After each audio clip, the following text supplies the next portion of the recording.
chuan Central Sarkar mang angin Forest Conservation Act Amendment aron siam ta FCAA kan ti hello chuak ta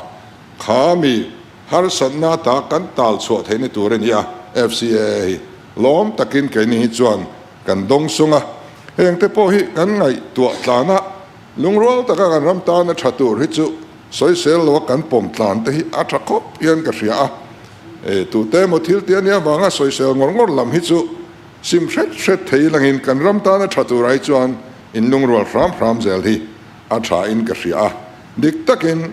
hemi FCAA tel lo hian kal do ni la government judgment ang chia kal tur hi chuan in engma kan ti thei lo ni ringot mai ni khatiang kha ania wangin heng hi a principal approval pe tu tur hi keimani state sarkar tho kan ne kan thu nei na sang sota chu ba ka lana acquisition ti dan tur zong compensation pek dan tur zong hi dan om sa mang thap vek tho tur ani khang ka pal zut reng lovani chu wang chuan heng hian har san namin thlen lova ol sam namin pezok ani ti te hi